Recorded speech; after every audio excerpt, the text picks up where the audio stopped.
Graça e paz, nós estamos começando a mensagem da cura da alma, a cura da vontade. Como nós já vimos, Deus criou o homem tripartido. Deus criou o homem, corpo, alma e espírito. O espírito era a central de comando do homem.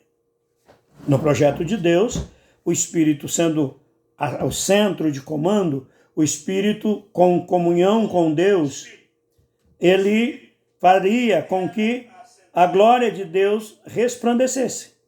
Então nós precisamos, queridos irmãos, ter no nosso coração isso. O projeto de Deus é que o espírito comande. Acontece que com o pecado, a alma se tornou proeminente, ela se tornou a dona da situação. Então ela passou a comandar, porque o espírito foi desligado de Deus e se transformou em espiritualmente morto, ou seja, sem comunhão com Deus, não tinha mais força para comandar. Então a alma, que nós já estudamos, passou a ser influenciada por Satanás, pelo meio, por uma série de situações que acontecia, ela vem e deturpa os ensinamentos de Deus, deturpa tudo, e Deus trabalha com o homem para que o homem volte a Deus, só que chega um ponto que Deus não tem mais o que fazer, porque tudo que Deus estabelece, e olha, primeiro nós precisamos entender que tudo já estava escrito, né? Deus já tinha decidido isso lá no começo do mundo. Deus não falhou, Deus mostrou para o homem que o homem era falho, porque ele deu regras, deu leis e os homens desobedeceram. Os sacerdotes, está escrito lá em Jeremias 8:8, se não me engano, que os sacerdotes corromperam a lei. Então Deus Filho vem, se faz homem, assume a natureza humana, morre crucificado e ressuscita. E todo aquele que crê agora em Jesus, através de ouvir o Evangelho e receber a Jesus como Senhor, nasce de novo.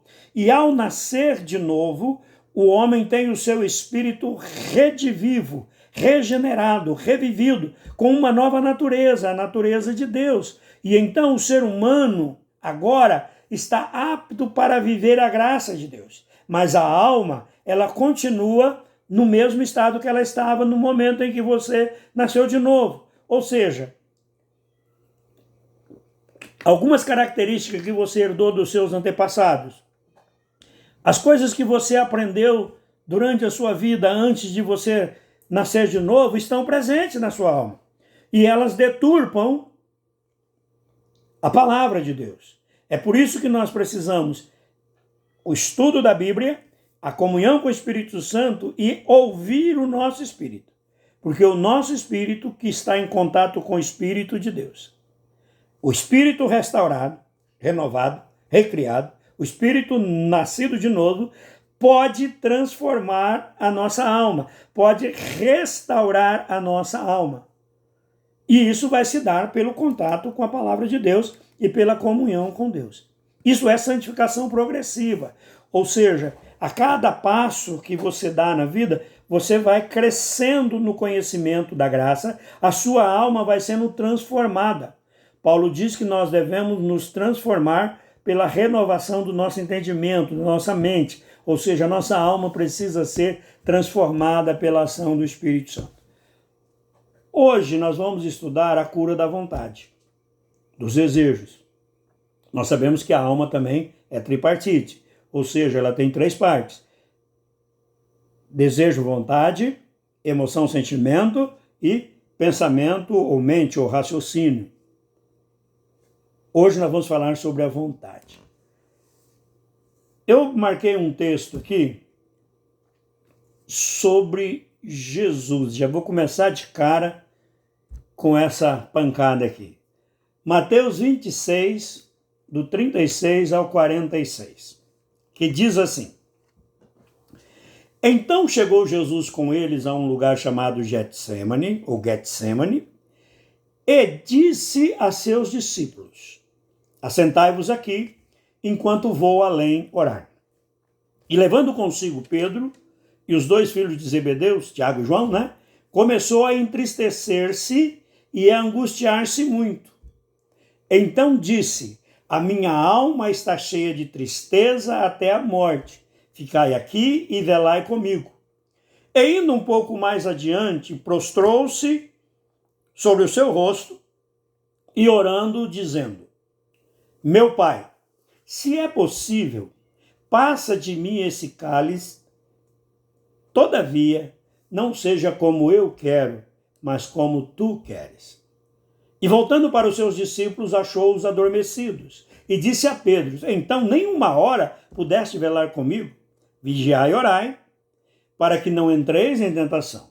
Na verdade, o espírito está pronto, mas a carne é fraca.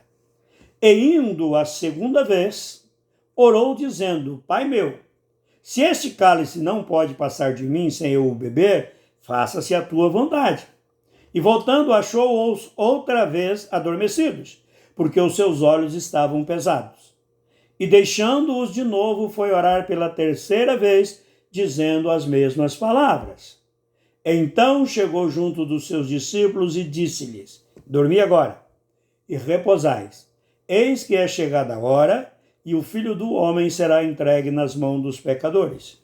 Levantai-vos, partamos. Eis que é chegado o que me trai. Bom, esse texto é um texto que deixa claro a alma de Jesus se manifestando. Ele mesmo diz: olha, eu estou triste. A minha tristeza é profunda, é grande, até a morte. E depois, quando ele ora, ele conversando com Deus, ele diz claramente para Deus que ele não quer mais, que a vontade dele não é morrer crucificado, não é passar pelo cálice que ele tinha que passar. Então a alma de Jesus, a vontade de Jesus, já não era a vontade de Deus. Ele não queria morrer, mas ele, Jesus, diz que seja feita a tua vontade. Eu me sujeito. Eu não quero, mas eu sou sujeito à tua vontade. Esse é um trabalho que a alma precisa ter. A alma precisa ser comandada. E olha que Jesus diz assim, ó: o espírito está pronto, mas a carne é a manifestação da alma, está fraca, é fraca. Então a alma quer coisas, deseja coisas que não são a vontade de Deus. E elas precisam ser curadas, como a de Jesus era curada, a ponto dele dizer assim: é para me morrer? Então eu morro, não tem problema não, eu faço a tua vontade. Eu não quero, mas seja feita a tua vontade. Queridos, durante toda a história da humanidade e em nossos dias também, Satanás tem procurado ferir e aprisionar os homens por essas feridas.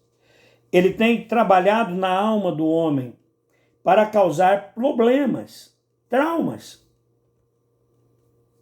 para que a pessoa tenha a sua alma presa, para que nós estamos trabalhando à vontade. Tem sentimento, tem mente, mas nós estamos falando da vontade. Para que a vontade do homem não seja curada por Deus, ou para que essa vontade ou seja fraca demais para resistir às tentações, ou forte demais para resistir à palavra de Deus. A primeira coisa que Satanás quer criar de feridas são os traumas.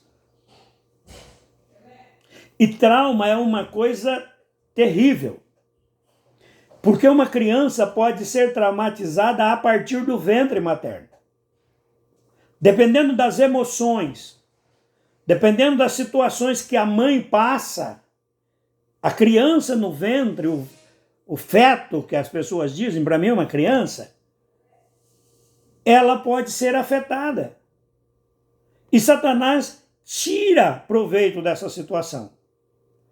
Sustos, acidentes, palavras muito fortes, gestos que são sofridos ou provocados na gestante ou pela gestante. Aqui eu tenho um testemunho. A minha filha Priscila, ela tem um trauma que, na verdade, ela herdou no ventre da mãe dela. Nós criávamos galinha no terreiro e tinha lá um cercado para as galinhas e eu ganhei um galo muito bonito e esse galo era muito sem vergonha. Todo dia de manhã cedo ele saía do galinheiro e ia lá na casa chamar a mulher para levar a comida para eles. Ela ficava lá de volta da casa cantando, batendo asa, aí ela pegava a comida e ia lá para o galinheiro, ele entrava e passava o resto do dia lá. E ele só saía de lá quando aparecia um outro galo ou um outro frango no terreiro, ele saía e corria atrás e batia. Acontece que mudou do lado de casa uma senhora e trouxe um galo bonito, daquele sem rabo, suru que a gente fala, né? E eu tinha meio que dado uma podada nas asas do meu galo, porque ele voava muito. Mas ele viu o galo da vizinha, ele pulou de lá e veio querer bater no galo da vizinha. Só que o galo da vizinha já era errado, ele era um galo novo, era um frangão. E o galo da vizinha acertou uma esporada na cabeça dele. E ele quase morreu, eu tive que passar ele para frente.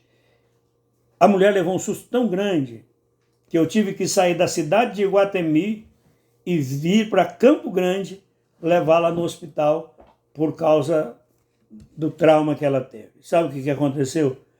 Até hoje a Priscila, tá uma mulher de quase 40 anos, vai fazer 40 anos agora em dezembro, mãe já de 2 e com mais um a caminho, tem medo de galinha, tem medo de pintinho. Por quê? Por causa de uma ferida, de um trauma. Então, uma coisa boba não separa de Deus, mas tem muitas outras coisas que separam de Deus. Palavras que foram ditas amaldiçoando a criança no ventre. Quantas crianças nasceram de teimosa porque a mãe tentou por todo meio abortá-la e elas nascem e crescem machucadas, feridas.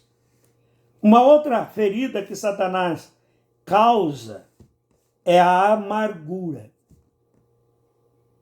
A amargura se apresenta sobre vários aspectos. A amargura se apresenta como uma repulsa, nojo, raiva, aflição, né? Aquela gastura dentro e até ódio. A amargura, ela é um produto de uma ferida não perdoada.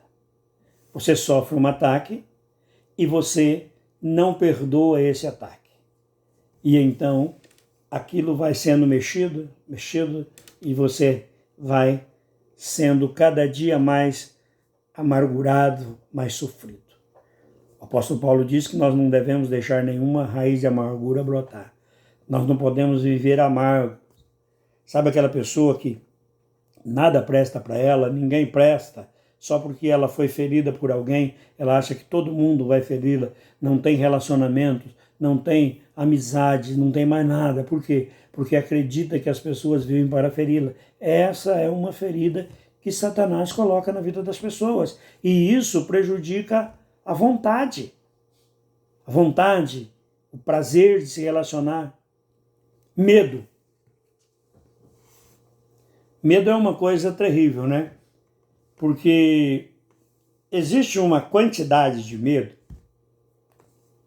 que é uma coisa boa. Que, na verdade, é um bom senso, é você se resguardar para você não entrar em perigo. Por exemplo, você presta atenção quando você vai atravessar uma rua, quando você vai atravessar uma estrada, quando você está caminhando no mato. Por quê? Porque pode ser que. Então, esse pedacinho de medo faz com que você fique alerta. Mas Satanás é tão terrível que ele vai pegando as situações que você sofre e gerando em você um medo maior, injustificável. Medo de se relacionar, medo de se abrir para as pessoas, porque senão vão te machucar de novo. Isso te leva a ser supersticioso. a fazer simpatias geradas no coração de Satanás, para você se livrar. Isso, irmãos, é problema sério na questão da vontade. Eu até quero, mas eu não faço porque eu tenho medo de dar errado. E a Bíblia diz que quem teme, quem tem medo, não está aperfeiçoado ainda no amor. Então é uma das partes que precisam ser curadas. Então, olha, veja, traumas que Satanás coloca nas nossas vidas. Feridas que ele tem colocado, os traumas dos acidentes, das coisas que acontecem, a amargura, o medo, a frustração, sonhos não alcançados, sentimentos não correspondidos. Muitos levam à incredulidade e desespero total ou mesmo à passividade. A frustração, ela se manifesta quando nós queremos demais uma coisa e normalmente quando a gente quer muito, a gente não faz os cálculos. A gente acha que vai dar certo. A gente não se prepara para colher um resultado melhor e a gente fracassa. E quando a gente fracassa, a gente se sente derrotados. E isso causa uma frustração e causa uma paralisação que você não quer mais tentar nada, porque não vai dar certo. Você não para ver que você se meteu num lugar onde talvez não fosse para você, ou talvez você não estivesse preparado para aquela situação. Você precisava de maior conhecimento, você precisava de maior estabilidade para conseguir aquilo, mas você aventurou e deu errado. E aí você fica frustrado. Aí você não quer mais tentar. Às vezes, as paixonites, humanas, se apaixona por alguém e essa pessoa não lhe corresponde. Mesmo às vezes nem uma paixão física, um sentimento de amor por alguém, amor puro, amor filial, amor fraterno, e você vê que aquela pessoa não está nem aí com você. Isso vai machucando, ferindo e te tirando a capacidade de agir pela vontade. Não, eu quero ter um relacionamento, eu vou trabalhar esse relacionamento.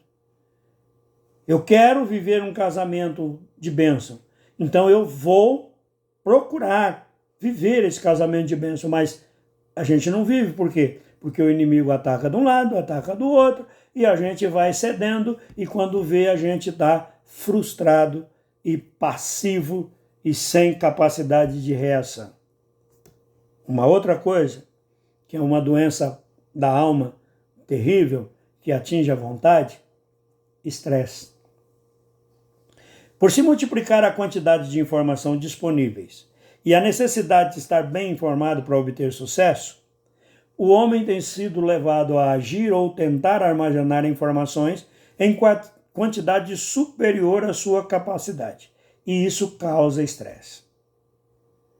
Falando no reino espiritual, nunca se teve tanto conhecimento teológico como hoje, e nunca a igreja foi tão carnal como hoje. Por quê?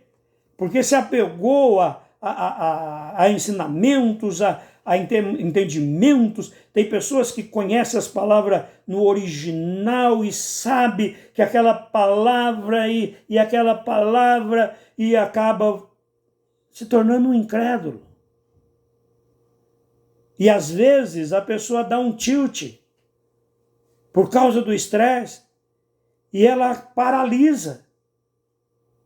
Hoje em dia tem uma doença reconhecida chamada burnout, que é do inglês traduzida queimar até o fim.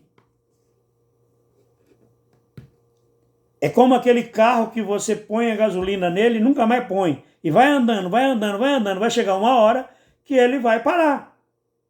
Assim acontece com muita gente. O estresse do dia a dia, o estresse do trabalho, o estresse do lar, o estresse dos pensamentos, dos estudos, e vai levando, daqui a pouco você cai. Você fica um chorão, você não sabe o que fazer, você fica paralisado, não consegue produzir, não vai para lugar nenhum. Estresse é terrível. Eu passei por uma situação, quando pastoreava a igreja na cidade de Anastácia, nós estávamos plantando a igreja lá. Nós tínhamos um grupo pequeno de irmãos na igreja, éramos apenas 25.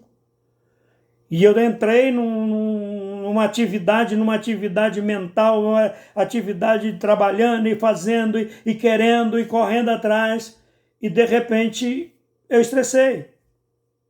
E deu um tilt na minha cabeça, que eu fiquei com a lembrança retardada. As pessoas conversavam comigo, aquilo que as pessoas estavam falando, eu respondia corretamente, dentro do assunto que ela estava falando, mas eu não lembrava quem era a pessoa. Você já pensou um pastor que só tem 25 membros e não sabe com quem ele está falando? Verdade. As pessoas conversavam comigo, irmão, tá tudo bem, vai, irmã, e quando a pessoa saía, uma meia hora depois, eu falava, meu Deus do céu, ela estava falando com o irmão fulano, estava falando com a irmã fulana. Por quê? Porque Satanás, ele quer que a nossa alma seja ferida, seja machucada. E um dos caminhos que ele usa para nos paralisar, para tirar a nossa vontade, é estresse. Trabalhar demais, pensar demais, querer fazer demais, achar que só você pode fazer. Que se não for você, não vai dar certo. Tem um pastor, David Poyong-cho, na Coreia, e ele conta que ele estava trabalhando e tinha uma igreja muito grande, tinha começado do nada e já estava com uma igreja enorme lá, um templo para 10 mil pessoas, e ele nunca tinha deixado de pregar um dia na igreja dele, que, né, os dias de culto, né? E aí ele foi convidado para ir, se não me engano, para o Japão, uma coisa assim, e ele ficou preocupado, ele não sabia se ele ia, como é que ia fazer a igreja, e aí, com muito custo, a esposa dele falou, não vai, você precisa ir, não pode ficar preso aqui só não. E ele foi. E aí ele ficou um primeiro dia e conversava com a esposa, o segundo dia, e aí já era o terceiro dia, né? Ele terminou a ministração dele, ligou para a esposa e falou, olha, terminou o trabalho aqui, eu já estou indo, como é que está a igreja? Ela falou para ele assim, fica mais um mês aí que a igreja está muito bem. Ou seja, não é eu, não é você que fazemos as coisas acontecer no reino de Deus. Às vezes na nossa vida pessoal também, a gente quer fazer acontecer as coisas no casamento, no trabalho, a gente assume tudo para nós e depois a gente vai ter um estresse, ter um burnout e ficar paralisado e sofrendo. Outra coisa que causa problema é ociosidade.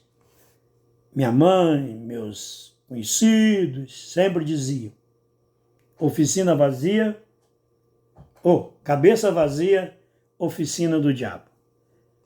Quando você não tem o que fazer, e você não quer fazer, e você faz questão de não fazer, e você fica com a cara para cima, sem fazer nada, sem estudar, sem pensar, sem se organizar, você está abrindo a porta para que Satanás coloque ociosidade plena em você e você se torne um vegetal. Você vai se tornar uma pessoa que depende diariamente de outras pessoas. Uma outra coisa que fere as pessoas é a questão da pobreza, da miséria. O sistema gerido por Satanás tem levado um grande grupo da humanidade a viver uma vida de privação. Desejos básicos não são supridos e até mesmo miséria. Presta atenção. Em nenhum lugar da Bíblia Deus promete que você vai ser rico. Principalmente no Novo Testamento. Lá no Antigo Testamento, Deus abençoava com riqueza muita gente. No Novo Testamento, a coisa é mais espiritual, é voltada para o espírito do homem. E a alma do homem cria desejos que muitas vezes é impossível, da condição que ela tem, ela conseguir isso. E isso vai causando frustração nela, vai acabando com ela. Hoje mesmo, eu estava ouvindo uma pessoa no YouTube contando e passando um vídeo de um jovenzinho, um adolescente, que precisou passar a trabalhar. E aquele adolescente estava na internet chorando, porque onde já se viu ele ter que trabalhar. E ele estava trabalhando porque ele tinha sonho e desejo, mas o trabalho dele não ia fazer com que ele conseguisse chegar lá. E por causa disso, muitos têm procurado atalhos e têm se dado mal. Tem uns que vão para o jogo, né? Vão jogar, fazer a aposta. E tem outros que vão para o mau caminho. Então, são todos problemas que o homem recebe do ataque de Satanás. Por fim, Satanás procura ferir, colocando no ser humano um sentimento de rejeição. A rejeição ela pode ser legítima ou pode ser apenas mental, apenas a pessoa que acha que ela é rejeitada. Quando um ser humano é rejeitado, e isso pode ocorrer de diversas maneiras, ele fica sujeito à atuação de Satanás pelas brechas que são abertas na alma. E se tem uma coisa que fere a vontade, o desejo, é a questão da rejeição. Você deseja fazer algo, mas você é rejeitado. Você quer fazer, mas você é rejeitado. E então você começa a sentir que todo mundo te rejeita, que o mundo não serve para você. Preste atenção. O homem nasce com essa área da alma, a vontade e o desejo, deturpada pelo inimigo. Nós sabemos que, já falamos inclusive na ministração passada, que o desejo e vontade é formado por herança genética, você herda dos seus antepassados, um punhado de coisas, até a 4ª geração anterior, é criado pelo convívio familiar, que vai te dando expectativas e desejos, e também pelo convívio social. E tem uma coisa tremenda.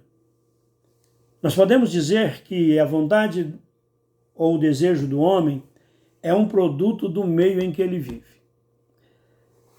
Aqui tem uma coisa interessante. Uma certa fábrica americana chegou à conclusão de que não dava mais para eles continuarem nos Estados Unidos. A mão de obra era muito cara e eles estavam tomando prejuízo. Então, fizeram um estudo de causa e decidiram implantar a fábrica em uma daquelas ilhas ali do Caribe, uma daquelas ilhas mais remotas. E eles foram para lá, montaram a fábrica, treinaram os funcionários e foi uma maravilha. Durante os 3 primeiros meses, uma produtividade alta e pessoas bem treinadas. Acontece que a partir do 3º mês, aquelas pessoas foram deixando de aparecer para trabalhar, abandonavam o serviço. Eles treinavam outro grupo, acontecia a mesma coisa. Aí eles chamaram alguém para fazer um levantamento, para entender o porquê, o que estava acontecendo naquela situação. E essa pessoa foi entrevistar pessoas que tinham abandonado a fábrica. Tinham trabalhado bem durante 90 dias e agora sumiram. E ele, conversando com essas pessoas, o que falaram para ele era o seguinte: olha, a gente trabalha 90 dias e ganha o suficiente para viver o resto do ano. Por que a gente vai trabalhar o resto do ano? A gente acumula durante os 90 dias e o resto do ano, né? Os outros 9 meses a gente descansa aqui na praia, a gente tem que aproveitar. E aí pararam e numa reunião, que estavam discutindo o assunto, alguém disse, o problema é que aqui não tem televisão. Aqui nessa ilha não tem televisão. Então as pessoas não sabem das coisas boas que tem lá fora. O que fizeram? Montaram uma rede de televisão na ilha e distribuíram para cada funcionário uma televisão, inclusive para os ex-funcionários. O que aconteceu? Choveu de gente lá querendo trabalhar na fábrica. Por quê? Porque agora eles resolveram a querer outras coisas. Antes eles queriam a comida, a roupa e a boa vida. Agora eles queriam a comida, a roupa e mais isso, mais isso, mais isso, mais isso, mais isso. Ou seja, eles formularam uma vontade diferente, um desejo diferente naquelas pessoas e as escravizaram. É assim que Satanás faz. Ele mostra para você algo e faz com que você fica oprimido. Não foi assim lá no Éden? Ele não disse para Eva que se ela comesse do fruto, ela ia ter conhecimento do bem e do mal? Mas Eva já sabia qual era o bem. Ela só não conhecia o mal. E ela foi chamada a atenção para isso. E ela desejou aquele conhecimento. O texto diz, a árvore era desejável para dar conhecimento. Bom, o que a Bíblia ensina sobre essa questão da inclinação do homem? Em Gênesis 8, 21, diz que e o Senhor aspirou o cheiro suave do holocausto que Noé fez e disse consigo mesmo, não tornarei a amaldiçoar a terra por causa do homem, porque é mau o desígnio íntimo do homem desde a sua mocidade. Nem tornarei a ferir todo vivente como fiz. Ou seja, Deus disse que desde a sua mocidade, desde a sua meninice, o homem já é propenso para as coisas más. Por quê? Porque a sua alma foi deturpada na queda. Então o desejo é mau. O meio, o sistema em que nós vivemos e que forma a nossa alma é regido por Satanás. 1 João capítulo 5, versículo 19. Sabemos que somos de Deus e que o mundo inteiro jaz no maligno. O sistema mundano, não ameis o mundo. Que mundo é esse que não é para amar? É o sistema.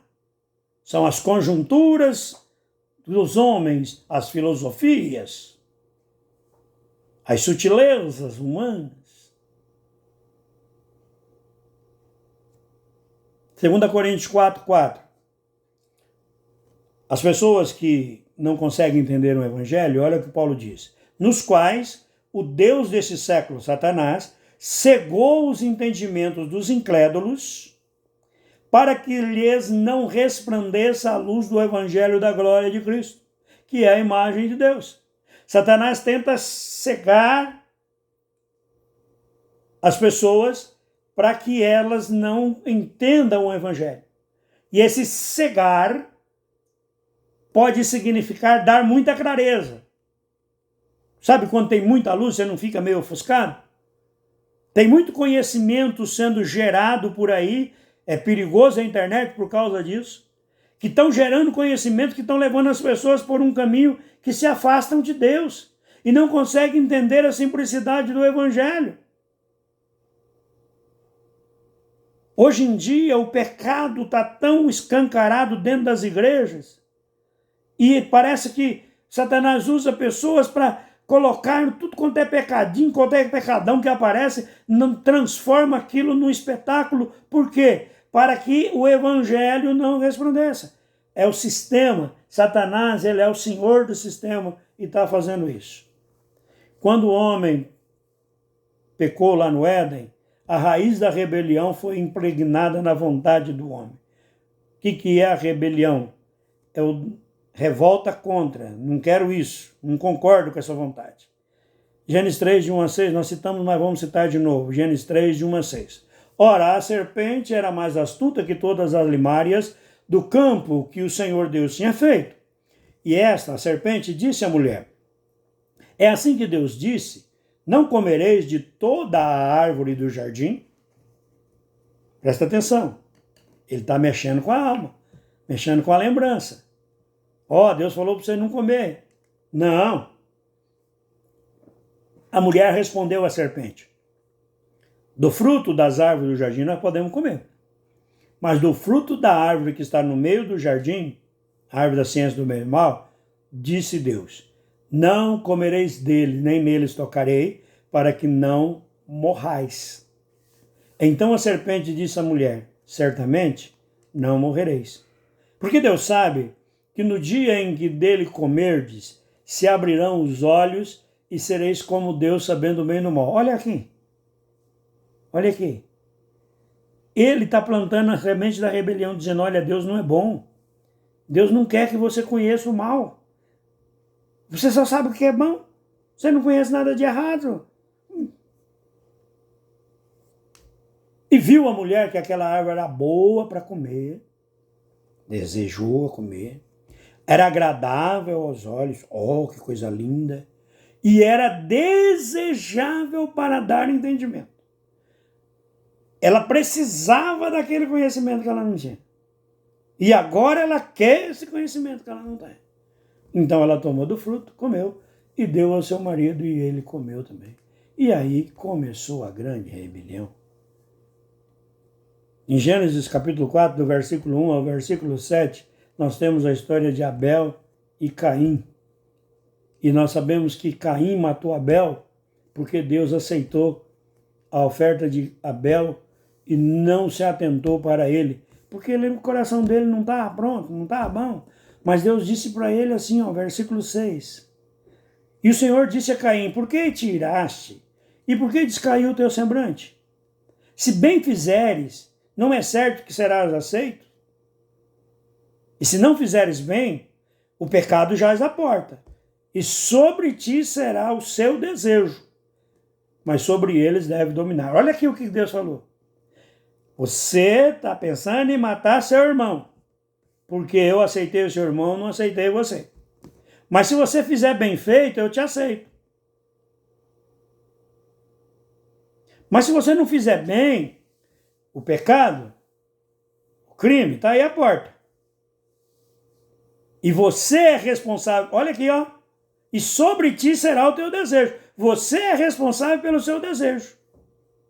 Mas sobre ele você deve dominar. Você que manda no seu desejo. O seu desejo está sendo gerado pela raiz de rebeldia que Satanás lançou quando Eva comeu da fruta e que Adão também comeu da fruta. E você herdou isso. Mas você deve dominar. Ou seja, a nossa vontade pode estar contaminada, mas nós temos o dever de gerenciar isso, de dominar as nossas vontades e os nossos desejos. O que é rebelião? Definição: revolta, manifestação contrária a uma ordem estabelecida. No caso do cristão, agir por sua própria vontade, não pela vontade de Deus. É uma das características da personalidade de Satanás. Foi assim em sua queda depois na tentação do Éden. Satanás se rebelou contra Deus, caiu, e depois ele levou o homem a se rebelar contra Deus e cair. Como se manifesta a rebelião? Pensamento contrário à palavra de Deus. Se a Bíblia diz uma coisa, a pessoa quer outra. Nós escutamos isso o tempo todo nas televisões e onde nós vamos. Atitudes contrárias à palavra de Deus. Quanto a autoridades humanas, quanto às leis, quanto às autoridades eclesiásticas, quanto à vontade de Deus. Isso é uma manifestação da rebelião. Essas atitudes de revolta, de contra, não é de lutar pelos direitos, é de mudar uma situação para ser do jeito que eu quero. Qual o resultado da rebelião? É a separação da glória de Deus. Paulo diz em Romanos 3, 23, porque todos pecaram e destituídos estão da glória de Deus. Em Adão, todos pecaram. A história de Samuel, conta a respeito de Saul, lá em 1 Samuel 15, do 22 ao 26, quando ele foi e ofereceu sacrifício que ele não devia oferecer, que ele tinha que esperar. E aí ele diz, não, mas nós fizemos para Deus. Olha o que Deus diz, tem porventura o Senhor tanto prazer em holocausto e sacrifício, como que se obedeça a palavra do Senhor? Eis que o obedecer é melhor do que sacrificar, e o atender melhor do que a gordura dos carneiros. As nossas vontades precisam ser dominadas. A frustração, a opressão e o suicídio são frutos da rebelião. Até agora nós só falamos de coisa ruim. Vamos falar agora de como consertar essa situação. Solução para a vontade e para o desejo. Cura para a vontade e para o desejo. Lucas 9, 23. E dizia a todos, se alguém quer vir após mim, negue-se a si mesmo, tome a sua cruz a cada dia e siga-me. Se alguém quer vir por mim, tem que fazer o quê? Negar a si mesmo. Negar os seus desejos. Negar as suas vontades. E aqui inclui as outras partes da alma também. Os sentimentos, as emoções, os pensamentos precisam ser alinhados com a vontade de Deus. A cruz aqui, eu entendo que a cruz aqui não é o sofrimento que você passa, não é as coisas contrárias que você enfrenta, mas sim a vontade de Deus específica para a sua vida. Isso é a sua cruz. Se Deus te chamou para ser um pregador do Evangelho e você rejeita, você não está levando a cruz, não está levando a vontade de Deus. Jesus disse, faça-se a tua vontade. E qual era a vontade de Deus para Jesus? A cruz. Então a cruz é a vontade de Deus. É aquilo que Deus determinou para a minha pessoa. E eu posso conhecer isso através da minha comunhão com Deus, do estudo da Bíblia, da oração, da meditação na palavra de Deus, da oração em línguas e assim por diante. Como curar? Primeiro, arrancar toda a raiz de amargura. Arrancar. Tirar a raiz de amargura. Sabe? Negar. Perdoar quem te feriu. E não permitir que a ferida cresça. Alguém disse uma coisa tremenda. Não perdoar é você tomar um copo de veneno e sentar e ficar esperando a pessoa que te ofendeu morrer. É você que está sendo contaminado. O problema dele é dele, o problema seu é seu. Então você foi ofendido, você está ficando amargo, perdoa, porque se você perder, você vai arrancar a raiz de amargura. Mateus 26, do 36 ao 45, diz assim, e Pedro disse a Jesus, ainda que me seja mister morrer contigo, não te negarei. E todos os discípulos disseram o mesmo. Então Jesus chegou com eles a um lugar chamado Getsemane e disse, sentai-vos enquanto eu vou ali orar. E levando consigo a Pedro e os filhos de Zebedeu, começou a entristecer-se e angustiar. A minha alma está cheia de tristeza até a morte. Ficai aqui e vigiai. E ele foi orar e dizer, e fazer, nós já lemos um texto parecido, em que ele ora dizendo, eu não quero, mas é aquilo que tu queres, sujeitando-se à vontade de Deus. E então ele disse, olha, vocês agora podem dormir.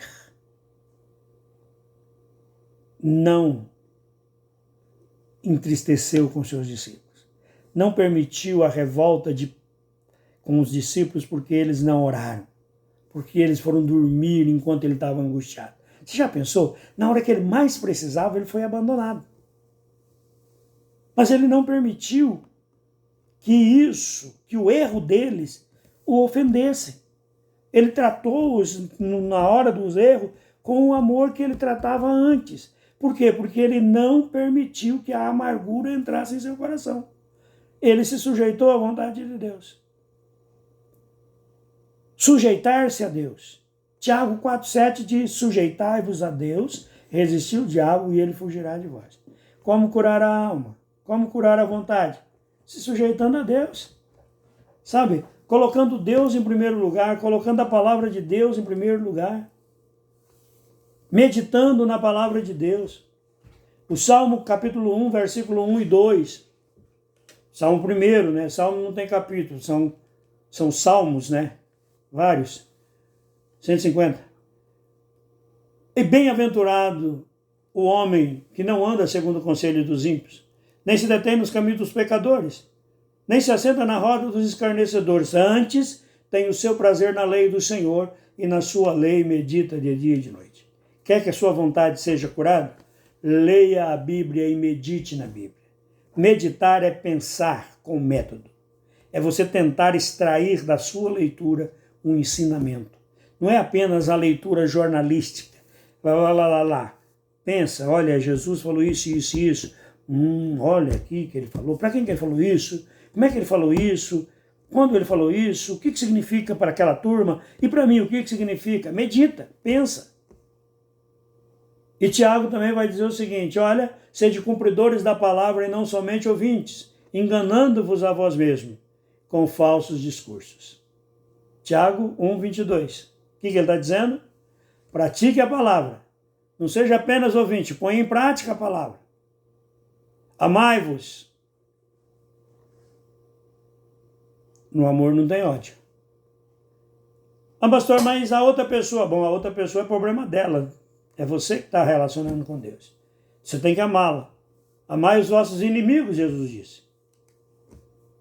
Orando no Espírito Santo. Nós já citamos Judas, né? Mas vós, amados, edificando-vos a vós mesmos sobre a vossa fé santíssima, como? Orando no Espírito Santo. Combinando isso com 1 Coríntios capítulo 14, vai dizer que o que fala em línguas edifica-se a si mesmo. Ora, se falar em línguas se edifica, e se orar no Espírito se edifica, então falar em línguas e orar no Espírito é a mesma coisa. Orar no Espírito Santo. Ter a oração do Espírito Santo. Exercitar essa oração. Concluindo agora, terminando. Deus providenciou para que você seja curado em sua vontade e desejo. Tiago diz assim: vocês pedem e não recebem, porque vocês pedem mal. Vocês pedem para gastar nos seus próprios deleites. Ou seja, nós precisamos orar segundo a vontade de Deus. Nós precisamos buscar a vontade de Deus. E nós podemos vencer a nossa vontade rebelde, aquela natureza pecaminosa, a carne, a alma, quando nós olhamos para Jesus no Getsêmani, dizendo: não seja como eu quero, mas como tu queres. Ser verdadeiramente livre é ser dependente de Deus. Eu sei que não é tão simples. Eu sei que não é tão fácil. Mas eu sei que nós temos alguém que nos ajuda. Nós temos alguém que pode mudar a nossa história. Chama-se Espírito Santo. E se nós meditarmos na palavra e nos entregarmos à oração e nos entregarmos à busca em Deus, nós vamos ter do Espírito Santo a capacitação para mudar a nossa vida. Lembre-se, santificação progressiva, ou seja, aquela santificação em que você vai crescendo na graça, ela é uma obra de duas mãos. A palavra mostra para você o caminho e você não tem forças, mas você decide obedecer a palavra. E no momento em que você decide obedecer a palavra, o Espírito Santo te capacita a obedecer. Nós precisamos começar a trabalhar em conjunto com o Espírito Santo. Mas a salvação é pela graça, não precisa fazer... Não, você não precisa fazer nada para ser salvo. Você só precisa fazer tudo para ter uma vida espiritual correta diante de Deus. E naquele dia que você chegar diante do Pai, diante de Deus, diante de Jesus, você ser galardoado por ter uma vida de crescimento espiritual. O Espírito Santo pode me capacitar e pode capacitar a você para vencer. Amém? Obrigado pela palavra, Senhor. Obrigado pela vida dos irmãos que estiveram aqui. Guarda-os, abençoa-os e dá-nos, ó Pai, capacidade de dizermos não às nossas vontades e alinharmos essas vontades à Tua vontade. E que possamos viver para a Tua glória, em nome de Jesus. Amém? Amém, Jesus.